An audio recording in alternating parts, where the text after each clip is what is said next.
জয় গুরু। আমি সমস্ত পিপাসু ভাই বোনদের কাছে আজকে একটি বিষয় আলোচনা নিয়ে এসেছি। আল্লাহ তাআলার সাক্ষাৎ পেতে গুরু কিংবা পীর আমাদের জীবনে কেন প্রয়োজন। মূল প্রসঙ্গে যাওয়ার আগে আমি দুইটা বিষয়ে উদাহরণ দিয়ে আপনাদেরকে বোঝানোর চেষ্টা করব। আমরা সর্বপ্রথম যখন স্কুলে ভর্তি হই তখন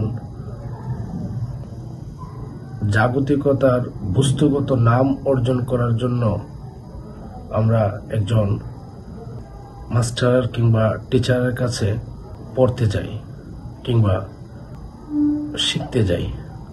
দেখুন দরদি, এই সমস্ত বহির্গত ভাষা শিক্ষা অর্জনের জন্য যদি আমাদের জীবনে স্যার না থাকতো ক্লাস টাইমে, তখন কি আমরা এই বহির্গত ভাষার শিক্ষা অর্জন করতে পারতাম না।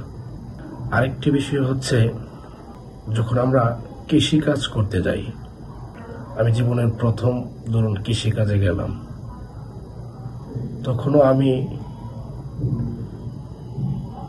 আমার কৃষিকাজের শিক্ষা, কৃষিকাজটা কিভাবে করব এই বিষয়টা জানানোর জন্য একজন অভিভাবক থাকে কিংবা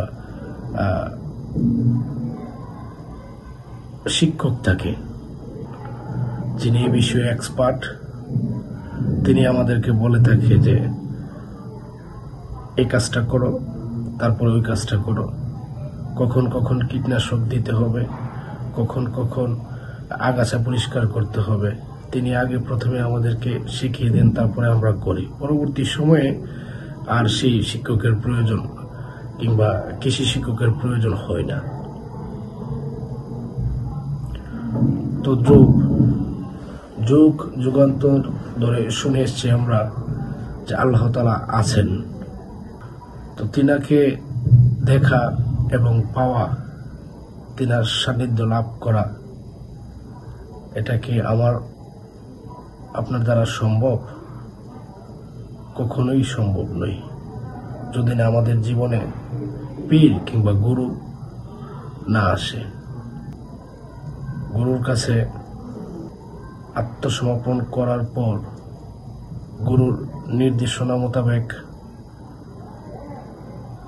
গুরু যে পথ আমাদেরকে দেখিয়ে দেন, সেই পথকে আমরা অনুসরণ করে একদিন আল্লাহ তাআলা এবং রাসূল সাল্লাল্লাহু আলাইহি ওয়াসাল্লামের কে আমরা দেখতে পাব।